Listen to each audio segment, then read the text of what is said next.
Good afternoon. I'd like to call to order this 81st meeting of the Jacksonville Tourism Development Authority. Welcome to everyone in attendance, watching us on G10 and in future reruns. First order is to adopt the agenda. I'd like a motion. Make a motion. Second. And all in favor? Aye. Aye. Okay, very good. Second thing we'll do is approve the minutes of our regular meeting that took place on June 3rd, 2021. So moved. Second. All in favor? Aye. Very good. All right.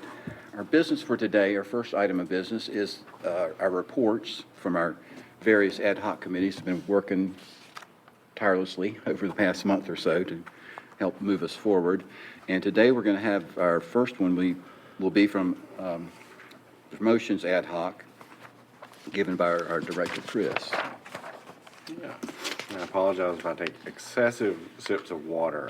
I feel like I'm on the verge of a sneezing moment, so. All right. The slide that's up there, everyone should be familiar with. This was referenced during our last session and last presentation, just covering FY22 revenue, the promotions fund balance, the amount of 15% of that fund balance, and then the revenue plus the 15% fund balance. And the fund balance was the reserve, correct? The way it's on this slide. As well as this slide was presented during the last session.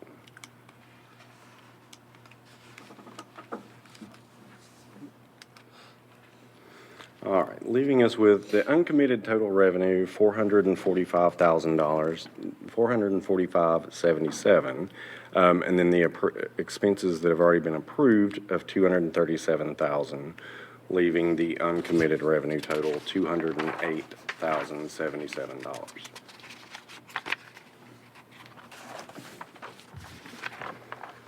All right, and based on the FY22 budget request, what we're looking at was the original marketing plan in the amount of $166,000, the preliminary event request in the amount of $108,500, for a total of $274,500, leaving $208,077 in the uncommitted revenue, therefore a shortfall of $66,423, which is what our ad hoc committee had been looking at for a resolution.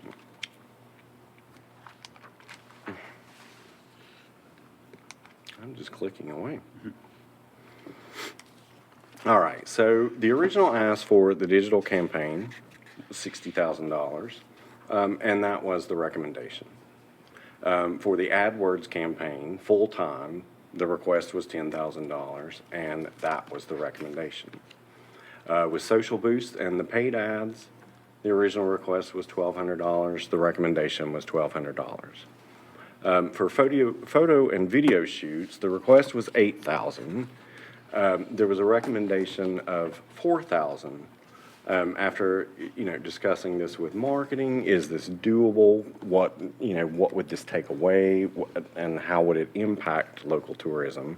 And it was agreed upon that it would be doable with $4,000. With the Veterans Tribute Weekend promotion, the request was $10,000, and we felt that that was the appropriate recommendation from the committee. With the media and travel riders, the request was $15,000. The recommendation was $12,000. With the Visit NC Co-op ad buys, the request was $10,000. The recommendation was $800 less at $9,200. With the swag and the branded merchandise, the request was $1,800. The recommendation was $1,800. Media missions with the state PR program, the recommendation was equal to the request of $1,000. With the website work, the request was $15,000. The recommendation was $3,000 shy of that for $12,000. For Susan's travel, Susan Dozier, the recommendation was equal to the requested amount of $3,000. With the contingency fund, $10,000 to have there if we need to pivot quickly. That was the recommendation. With the military relocation guide, we had looked into that, but after Teresa kind of drilled down into that further, and she can touch on this a little later, but we just didn't feel that they were quite at a point to be able to do what we were hoping we could get out of that. They weren't quite ready for what we were looking for. So we removed that with a recommendation of 0. Our state ads, the request was 7,000, as was the recommendation. Memberships and subscriptions, same, 5,000, and that was the recommendation. And there was nothing requested for the Military Reunions Project or the SDS Marketing College. The hero signs for events, the recommendation was equal to the request, 1,500. Visit NC 365 conference, the same. Taking the original request for the marketing ask of 166,000 down to 151,200. So when it came to the events and the applications that we'd received with the Grand Prix series, which consists of 3 races, the request was 18,000. The recommendation was 16,000. The charity ball with the temple, the request was 25,000. There's a recommendation of 14,000. With Fashion Week, there was a request for 15,000 with a recommendation 5,000 less than the request, 10,000. With the Arts Festival, the request was 12,000. The recommendation was 5,000. With Engaged Onslow, there was no request or recommendation for that one. For the Onslow Powwow, the request was 10,000, as was the recommendation. With Oktoberfest, there was a request for 10,000. Recommendation was 0. With Jazz in the City, there was a request of 10,000 with a recommendation of 5,000. With Earth Day, 2,500, recommendation of 0 for that one. With the esports, big tourney weekend, we're going to have to consult, and I think Teresa intends on speaking with the owner of that venue. There's just more information needed before any kind of recommendation can be made for that, because we don't really know what to expect from that. So for the event promotions request, original, 108,500, the recommendation was taken down to 60,000.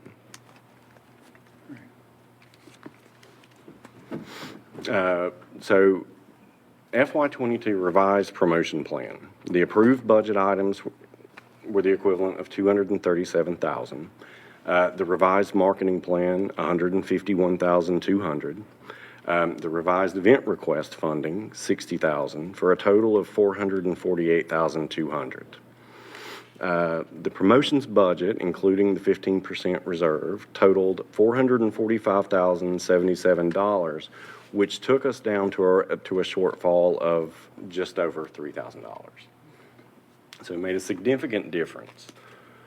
And before I touch on this, I just want to throw in there, and I think Teresa can probably touch on this a little more so as well, is with some of these events, the recommendation being reduced in the way it wasn't based on kind of pulling away from these events.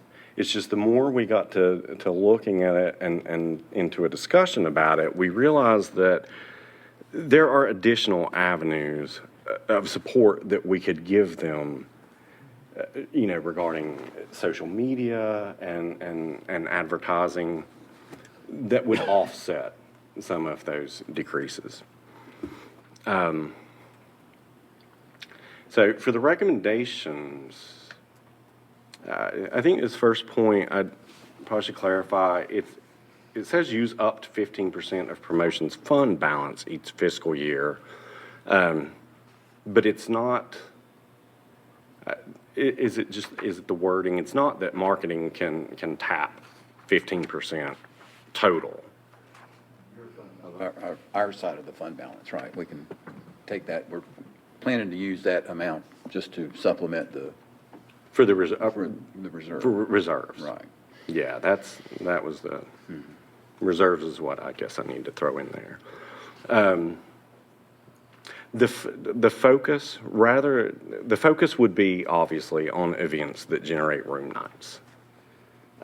So, and I know we had discussed, I think back in December 2018, that, the priority would be the room night generating events, but, it doesn't, I don't want that to sound like it would limit us to only considering those events. Obviously, if there was something with future potential or a potential to generate room nights that we couldn't, look at data from a previous event. So I don't want it to seem like it excludes those.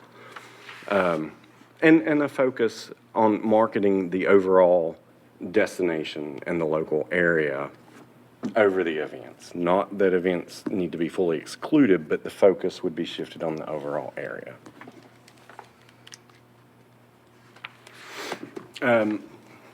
As with any of this, should the authority wish to fund more than what's presented in this recommendation, we can always look at tourism-related funding to consider. But the promotions budget will need to be voted on, before the marketing work can begin for fiscal year '22. So there is a sense of urgency behind that vote. And as I mentioned with the esports, there's just additional information that's needed before we could determine any kind of funding amount for that. And so with that, we would need a motion for the approval of the marketing plan, the approval of the event grants, and the approval of the recommended policies. All right. Well, Chris, thank you very much. We really appreciate you presenting that for us. It means a lot. Rick, was there anything you wanted to add since you're on this side of the table, so to speak, or? No, I've been involved in all this.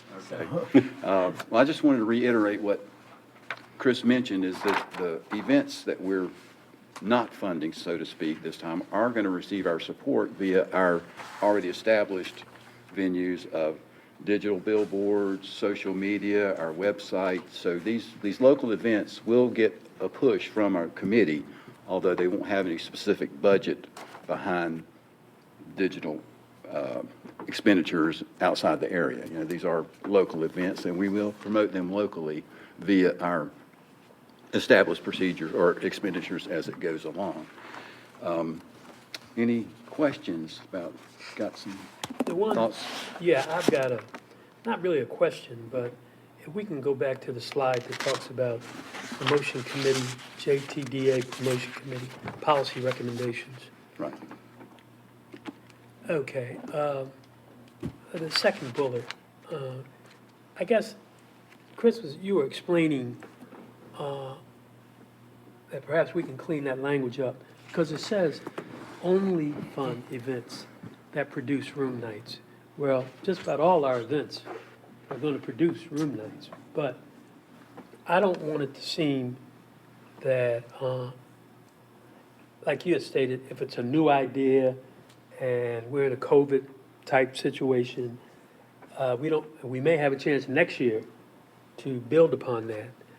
I would hate to deny funding to an innovative thought or innovative idea. So I would like a different language in there that don't say only, because only is exclusive. Basically, so that means do not fund anything that doesn't produce room. So that means if I produce 50 occupants, then I get more money than someone that does 25.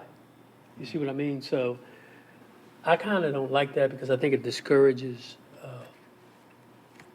So if we change it to primarily Or focus. instead of only? Prioritize, perhaps, say pri- prioritize. yeah, something like that. Prioritize events that produce room nights or Yeah, or something. empathize or something. When you say only, Yeah. Understood. that excludes other things.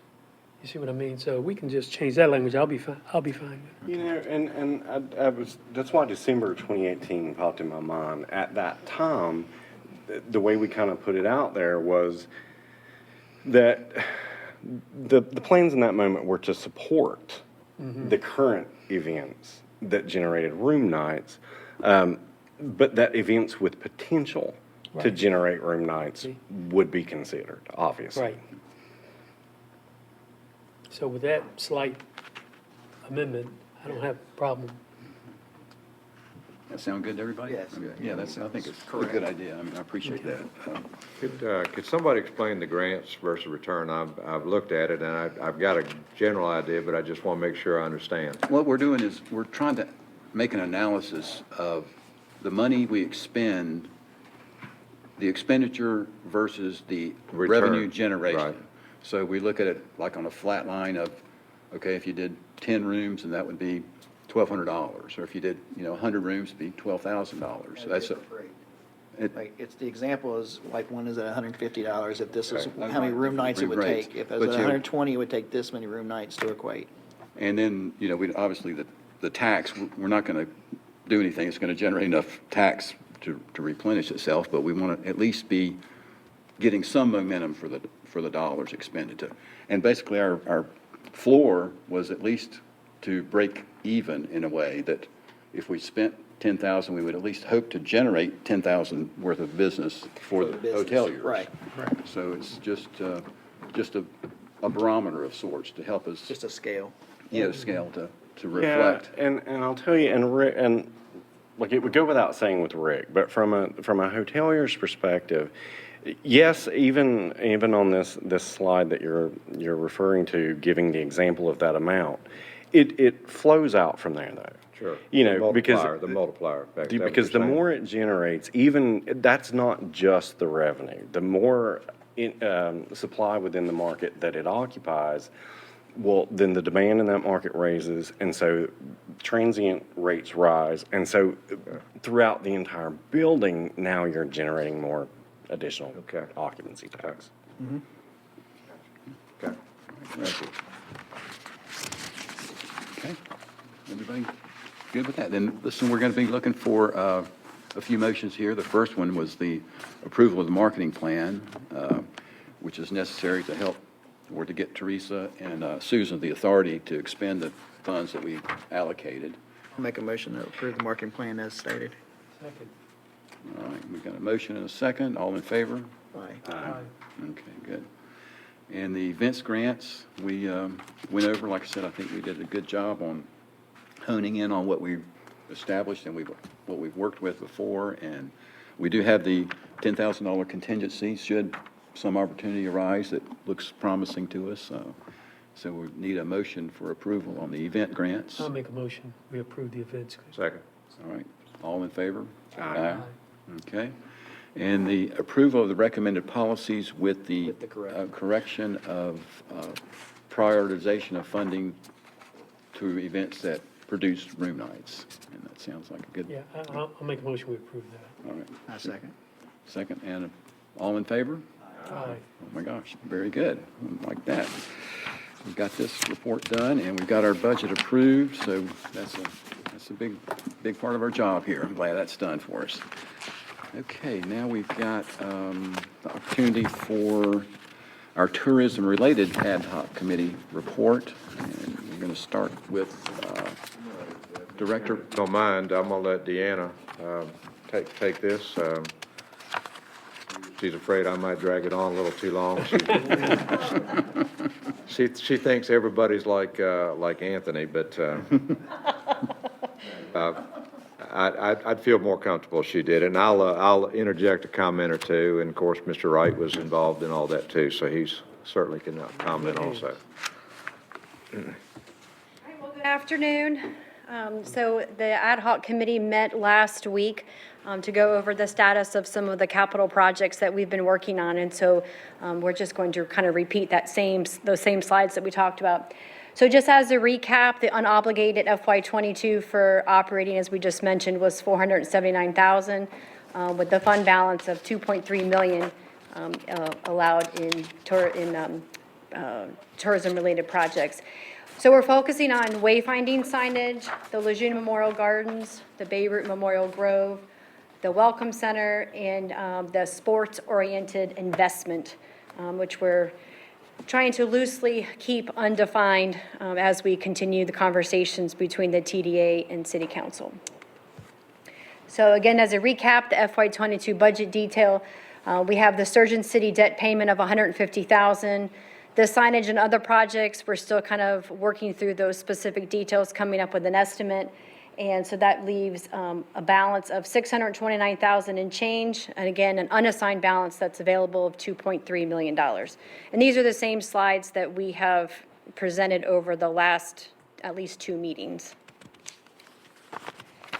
So as a recap, the downtown wayfinding signs, if you've been driving through downtown, you probably have seen these signs. We are working through finalizing the installation, and I think it's an added touch to downtown, and looking very nicely.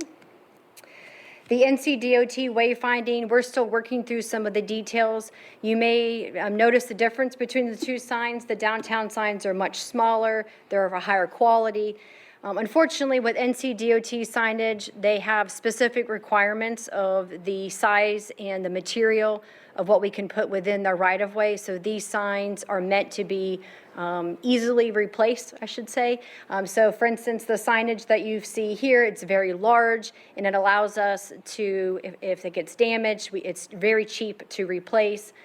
DOT signage requires the arrow, the directionality to be notated as seen. You have to have a barrier, a white line between the directions of left and right or straight, et cetera. And so we are in the process of working with NCDOT to install signs.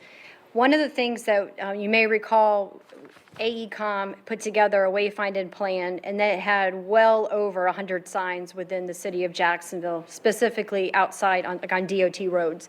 And for our size of a city, those signs are just too many. It would be very distracting, and it would almost become a moot point. You would get to the point where you wouldn't even see the signs. And so staff looked at the sign placement and what items that we wanted to highlight, and so we significantly reduced the number of signs, and I think we got it down to 40. And so we will be presenting a map at the next ad hoc committee meeting. We'll be working with the team to make sure that the sign placement and the verbiage is correct, and we'll bring that back before the full TDA in an upcoming meeting. So the next steps with the is to get NCDOT approval. We do have to get an encroachment agreement. The intent is to get an updated estimate. In the past, when we looked at this project about a year ago, the price has increased due to COVID with supply and demand. We'll be getting final approval from the ad hoc committee and from the TDA, and then from there we'll do fabrication and install. And I believe the intent is we're looking at staff installing it within NCDOT right-of-way.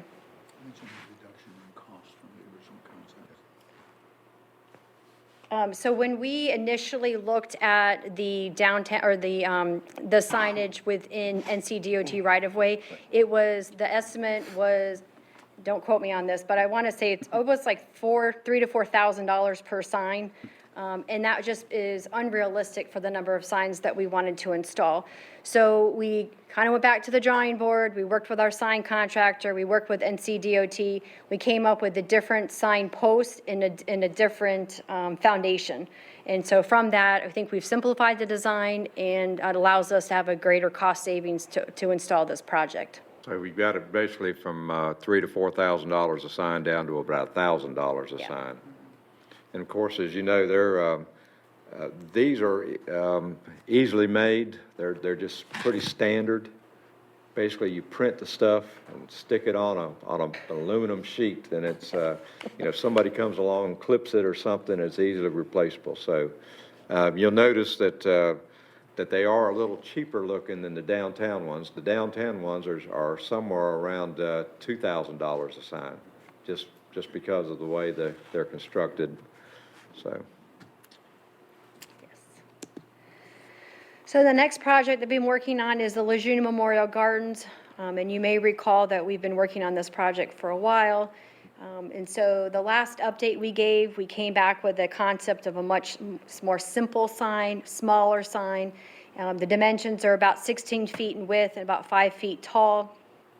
And so what we have done to date is we have reached out to the base real estate, and we've identified a location that we've talked to you before. It's within the DOD right-of-way of Montford Point Landing, and it's to the left of the current driveway for the Lejeune Memorial Gardens. And so it offers some great benefit with us being within that right-of-way, that we can construct it much easier without having to overcome any real estate options or a license agreement, et cetera. So here's kind of a rough concept of where it would be installed. That red line is the actual DOD right-of-way. So the sign would be on the back of the ditch. And again, this gives us great benefit and ease that typically a real estate license for DOD costs $10,000 and you have to wait a year to get it. And so by working with DOD real estate allows us some flexibility to overcome that hurdle. So here's a concept that our media folks put together. You may notice that it looks kind of familiar. We pulled the same design themes on the wayfinding signage that we have previously shown for you at the Beirut Memorial Gardens. This is also very similar to the gateway signs that are being constructed at Piney Green and Country Club, as well as Empire and 17. This will not be a curved sign. It'll be a straight sign. It has the white limestone cap, the red typical city brick is what we call it, and it'll be the gray lettering. And we also have put together a prototype that looks like this. And so our next steps moving forward would be to eventually stake it at the Lejeune Memorial Gardens so everyone can get a visual understanding of perspective. Is it large enough? Do we need to go, smaller, larger? We need to move it a little bit. It just gives everyone an opportunity to understand how big the sign is. And here's another perspective.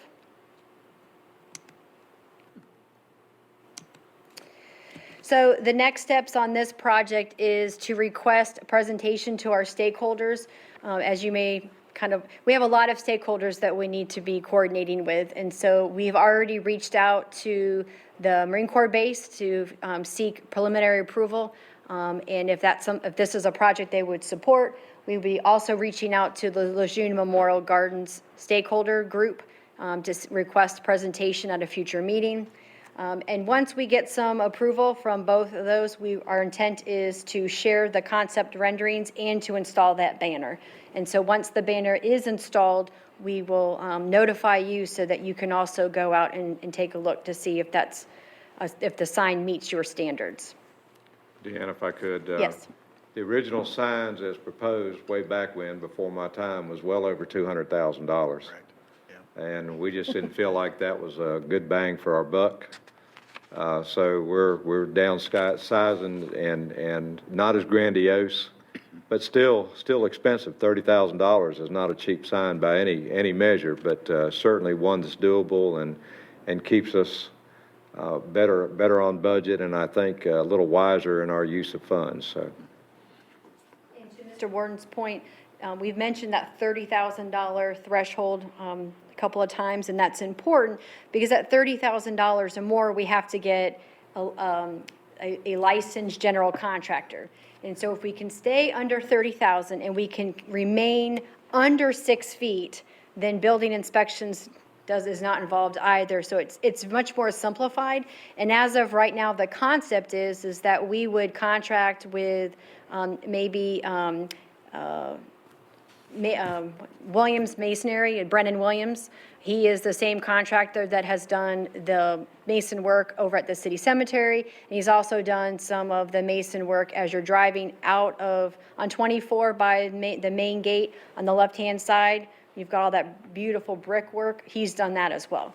So he's a very talented individual, and we've actually been in contact with him working with this concept to see if it's something that he would be interested in helping us with. Something interesting too, we're going to be responsible for maintenance of that sign. So this will not be turned over to DOD per se. They really don't want to be involved in the maintenance of something like that. And so we're going to have to take responsibility for it. If somebody damages it, we're on the hook for it, so. It's not electrified or anything, though, right? No. There may be a lighting, Yes, there'll be some ground lighting shooting up at, some landscape lighting. Okay. So it's visible at night. yeah, and we've talked about looking at the possibility of installing some solar uplighting, and it's the same concept that we had looked at for the Beirut Memorial Garden signage. And we also talked about adding some landscaping, that city personnel would look at some landscaping once the sign's installed. So our primary focus right now is on the Lejeune Memorial Gardens because it's quite easy, it's much easier for us to move forward with. But we're trying to apply the same concept to the Beirut Memorial Grove. This project, you may recall, consists of 2 signs, one on the bypass side and one more on 17 as we're going out of town. So the sign itself, when we went out for bids, exceeded the budget, and at that time felt that we needed to simplify the design such that it's a little bit more feasible to construct. And so we wanted to get the Lejeune Memorial Gardens moving, that sign moving, and then we'll take that same concept and move over here. Now that we've got that prototype of that size sign with the lettering, we're probably going to move it over here temporarily and drive by it a couple of times just to see if perspective, if it's kind of the same. And if it is, then that would make the construction of this sign that much easier. So more to come on this sign in upcoming months. And this is unfortunately not the best picture, but we had talked about the Welcome Center. And I believe that as of now, the next steps is that I think the city manager is going to have a conversation with the city council at their upcoming meeting and the possibility of just demolishing the old fueling station. But we haven't really worked towards the Welcome Center concept because the intent and the hope is that when the TDA meets with the city council, hopefully in this joint meeting, this will be an item for discussion along with the sports-oriented investment opportunity. Let me interject something, go back. The sign for the Lejeune Memorial Gardens is going to say that, and if you look in this brochure, right almost in the middle, it has Lejeune Memorial Gardens. So we want to make sure that the work that the tourism related does ties in with the promotion side. So if somebody's opening this and looking for the Lejeune Memorial Gardens, the wayfinding signs will work as well as the sign out in front. So something important to keep in mind. And that concludes the update from the last ad hoc committee meeting. Well, let me add a little something there. The sports oriented. Mm-hmm. We have we as the tourism related side, Ernie and Ken and I, looking at this $2.3 million, how can we help continue to generate some income for y'all as well as continue to help generate income for our occupancy tax? And so we just threw out a general, we would like to see it some sort of a sports-oriented something to draw out-of-towners into something. We have no concept. We have not talked about anything other than something sports-oriented. We haven't said we want this or that or it's got to be like this, where it's going to be located. None of that. This is just strictly a concept that we think we would like to spend that unobligated fund balance on. Ernie, anything? Yeah, we specifically discussed some types of sports, but not confine ourselves to one particular. For example, tournaments, like your softball, your pickleball, which I understand is becoming very, very popular. Yeah. And you're talking about heads to beds, and really generating that. And so we thought the soccer, the hotels would be filled up.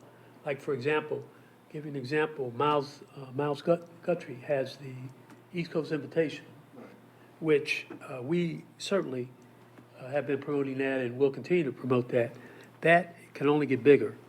And we're looking at something toward that, bringing other cities in, other people in, so that we can showcase Jacksonville. So, but it's just a concept. It requires land, which we talked about, but I don't want to go into detail. Right, we don't know whether we're intended to use it for land. We sort of talked about land, but I mean, it could be used for a building, for example, or something. We just, Right. Don't really know just yet. Right, we're going to discuss, we thought it was a good idea to discuss with the Right. city council, Right. because they got, they have Right. purse strings. We bounce things off of them and see where we're at. And we do know we have to give our sports commission the opportunity to market something. If they don't have a product, they can't go market something. So we're hoping that we can use this for a product of some sort. Very good. Okay, well, that's that. We got that completed. Well, thank you, Deanna. Thank you, Bob. Appreciate that. Did we, I'm sorry. ahead, one go thing. ahead.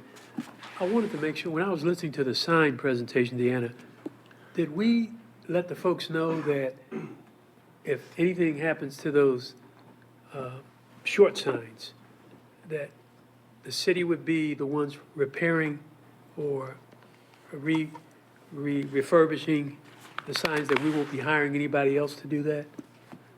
When you say short signs, are you, I'm not talking about the pole sign, the oh, sign. the poles themselves? Yeah. Yeah. No, I'm talking about you remember the other sign that was sort of sitting by itself without the pole?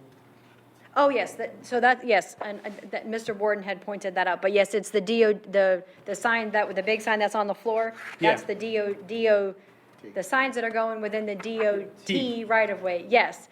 If they do get hit by cars, yes, we will replace them, and they are very inexpensive to replace. It's just a piece of, like aluminum, and then it's a sticker, a retroreflective sticker that's on the entire thing. So very, very inexpensive if it happens to get hit.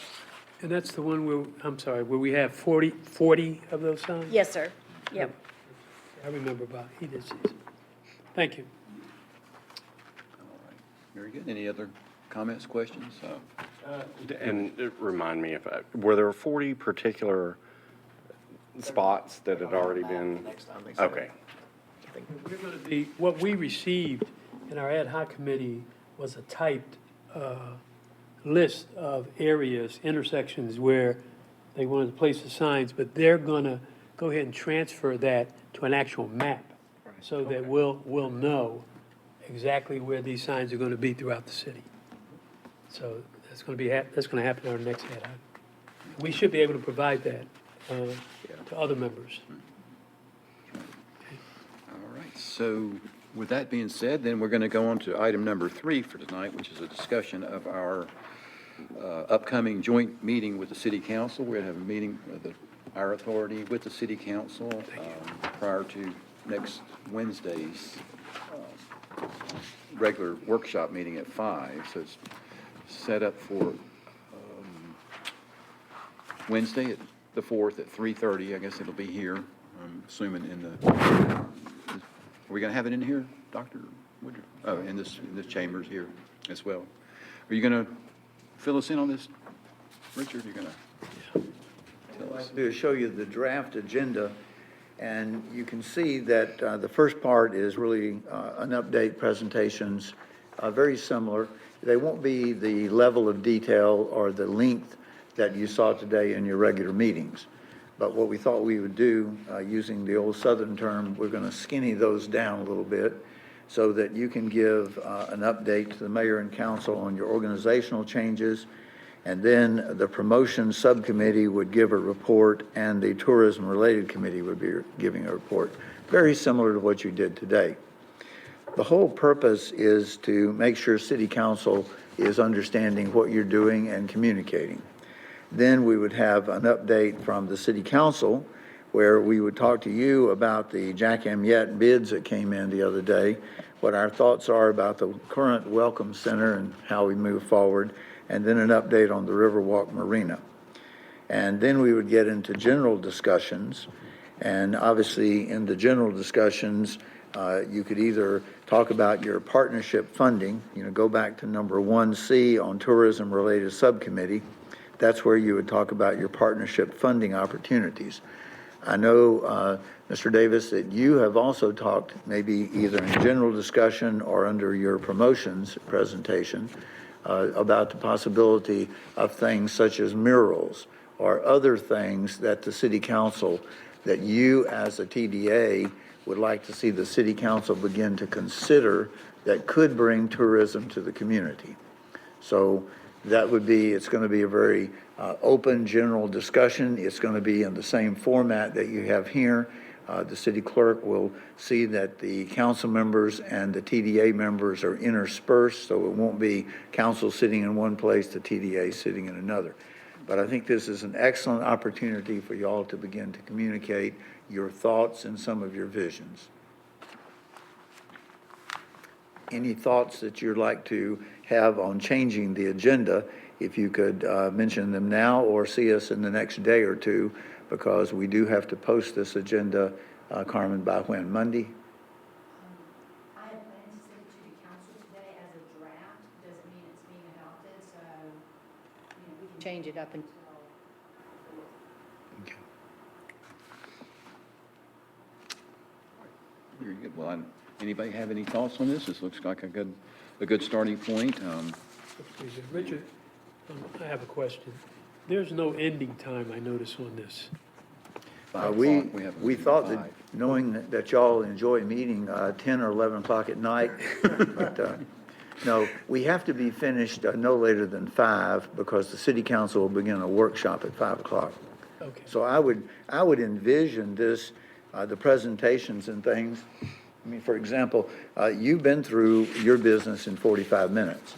I would envision all of your presentations under item 1 and the city council presentations in item 2 lasting somewhere 30, 35 minutes. The key is the end part, and that's general discussion. I think it's very important for the TDA and the city council to have an opportunity just simply to talk about things. Okay. So we would hope that the meeting would last at least an hour, but certainly no longer than an hour 15, because we would need to conclude by 4:45. Okay, thank you. Okay, we appreciate that. And, I know it's not on the agenda, but Teresa, you brought something. Did you want to speak on the? Yes, sir, thank you. I put on everybody's say the new visitors guide, hot off the press, just got them today. We have, it was a joint effort, you recall, with county tourism, and we probably have, we have between 200 and 300 hours invested in this. So we are super proud of this. It's our second one. And it really, we kicked it up a level. So I want you to just, when you can, take time, look at it, give us your feedback if you have any. We welcome any comments you may have. First impression, looks great. Thank you. It does. It really is just first class looking. They'll ship out by tomorrow morning. The printer will ship these to all the welcome centers. Selma, are there 10? 12 welcome centers, so they will have these in all of the welcome centers, and then we put them out, various places, and it also will live on both of our websites as a flip book. What are you printing? 25,000. And they last about 2 years. Yeah. That's great. Well, very good. Thank you so much for that. It's a really nice quality that can be, somebody has this, can carry around and last them a few days. I mean, it's durable, it's It's very nice. amazing that people still want a copy in their hand. When you think about the digital age that we live in, we think everybody wants everything digital, but we still get a lot of requests. Salem can attest to that. A lot of people still request them. Thank you so much. Thank you. Appreciate that. Okay, directors, we've got to point to, where we can have our closing comments unless there's something else we want to bring before us, I guess. We've got another meeting coming up next week we'll be together on.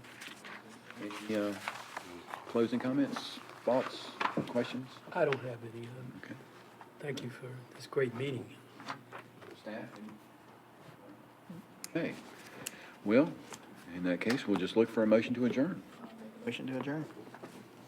Second. All in favor? Opposed? Oh, we're meeting adjourned. Thank you.